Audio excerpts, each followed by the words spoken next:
اعوذ باللہ من الشیطان الرجیم بسم اللہ الرحمن الرحیم وَإِذْ قُلْتُمْ يَا مُوسَىٰ لَن نَّصْبِرَ عَلَىٰ طَعَامٍ وَاحِدٍ فادع لنا ربك يخرج لنا مما تنبت الأرض من بقلها وكسائها وفومها وعدسها وبصلها قال تستبدلون الذي هو أدنى بالذي هو خير اهبطوا مصرا فإن لكم ما سألتم وضربت عليهم الذلة والمسكنة وباءوا بغضب من الله ذلك بأنهم كانوا يكفرون بآيات الله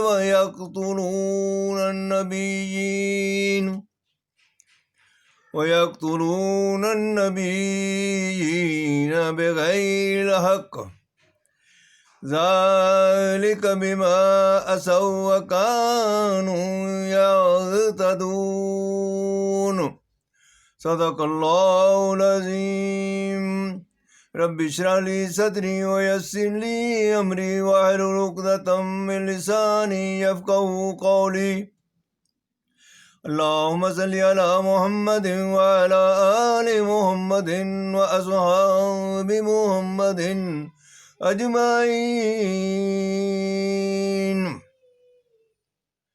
حضرات،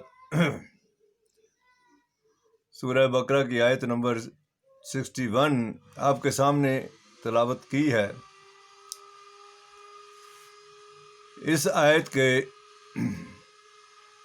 مفہوم میں بہت معنی خیز قسم کی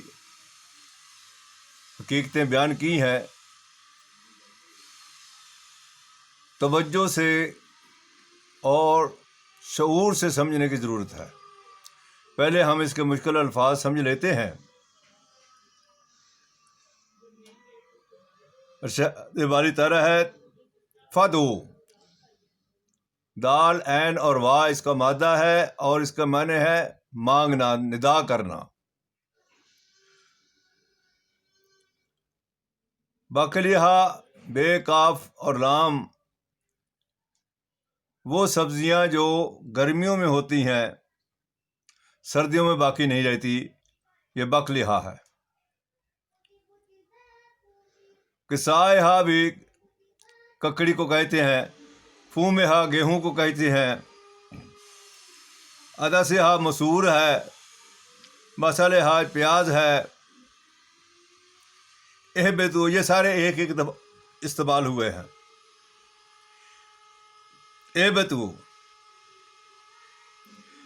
اہبطوا ایسا ہے کہ کسی چیز کا اوپر سے نیچے آ جانا، ترقی کی منزلیں طے کرتے کرتے یکدم نیچے گر جانا۔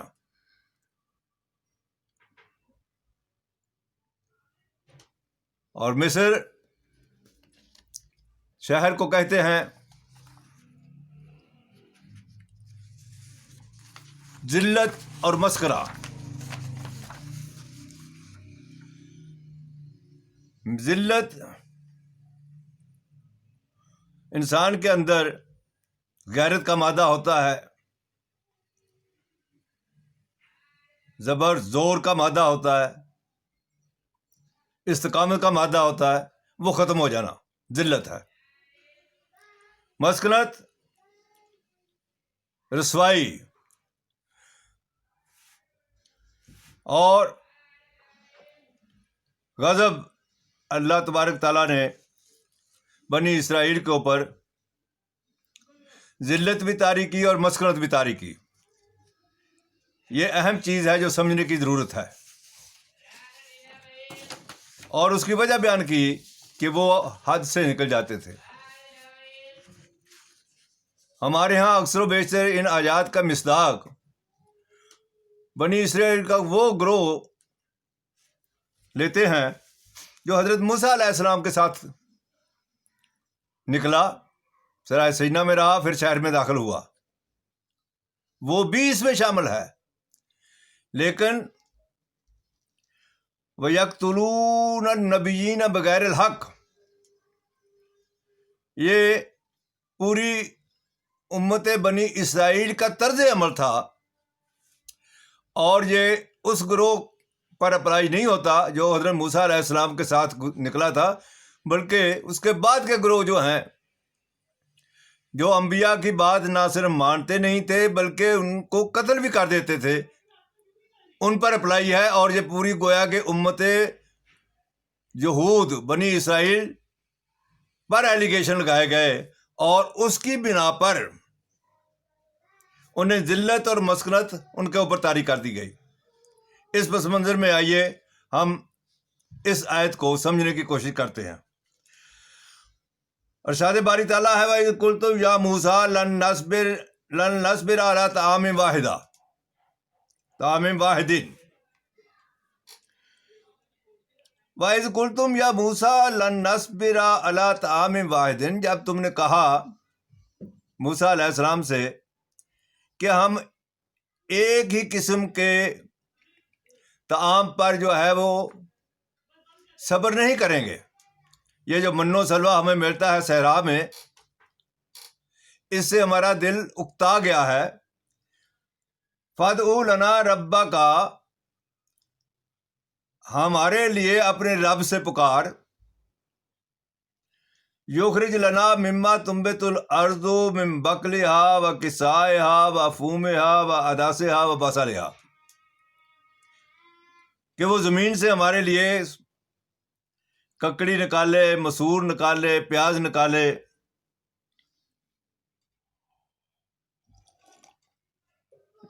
اور گیہوں نکالے۔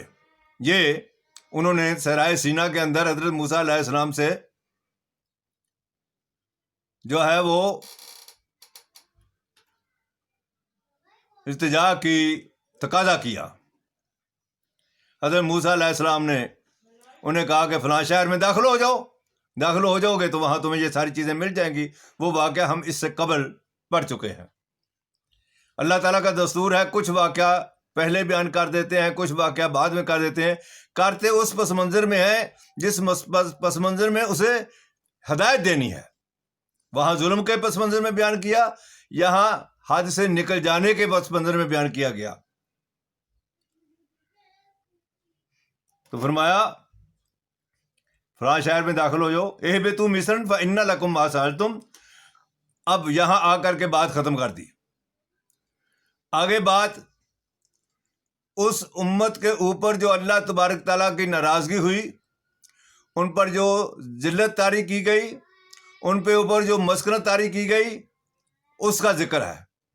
اور یہ کوئی ایک ہی گروہ کا طرز عمل نہیں ہوگا، بلکہ کسی گروہ نے کوئی مطلب کہ اللہ تعالیٰ کی نافرمانی کی، کسی نے کوئی کی، کسی نے کوئی کی، اور کچھ قوم ایسی بھی ہوئی جنہوں نے انبیاء کو قتل بھی کیا۔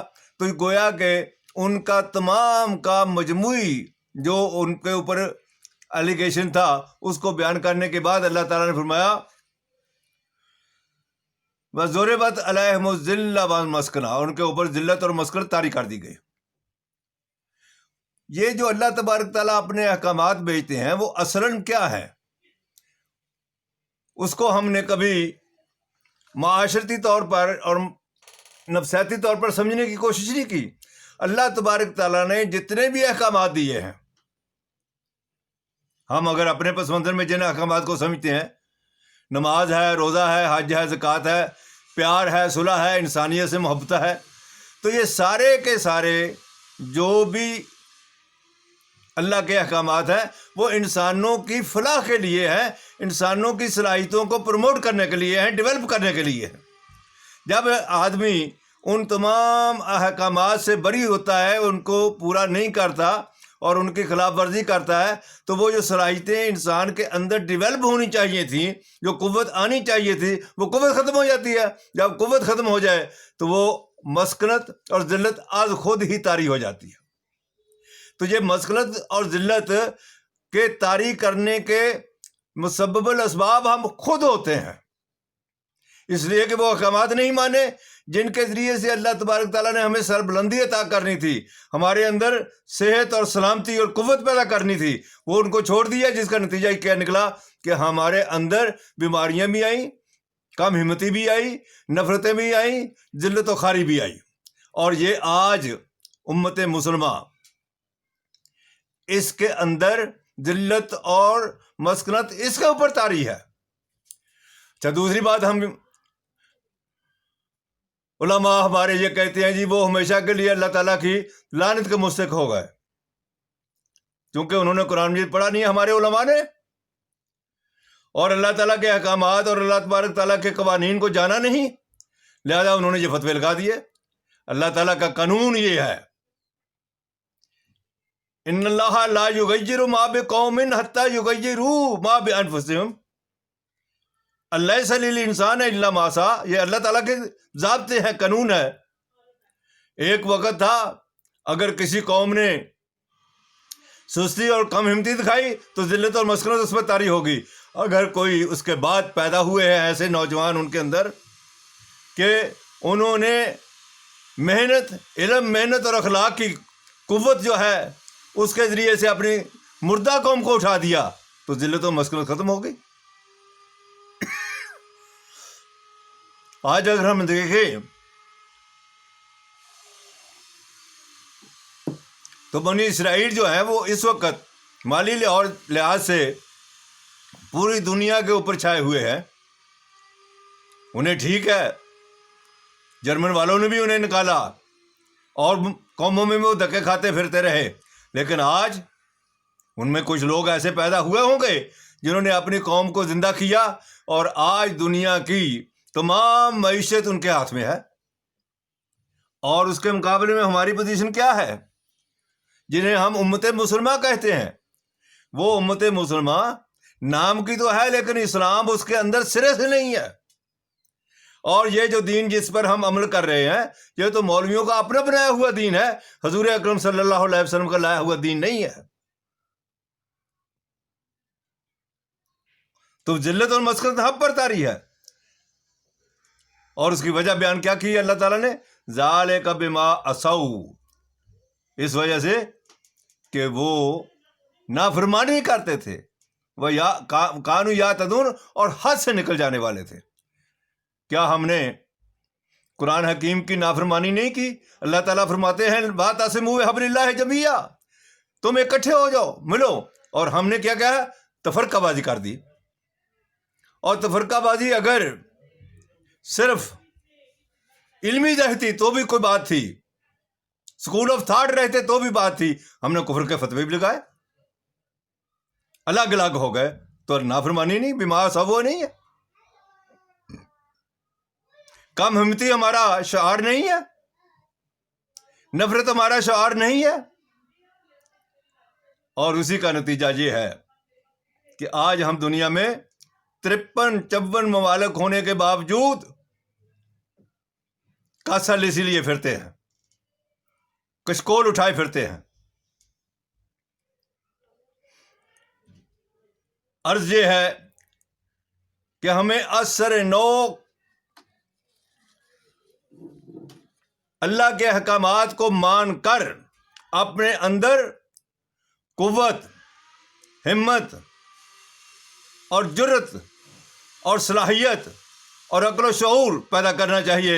اللہ تعالیٰ مجھے بھی اور سامعین کو بھی ان حقائق کو سمجھنے اور ان پر عمل کرنے کی توفیق عطا فرمائے. وآخر دعوانا ان الحمد للہ رب العالمین.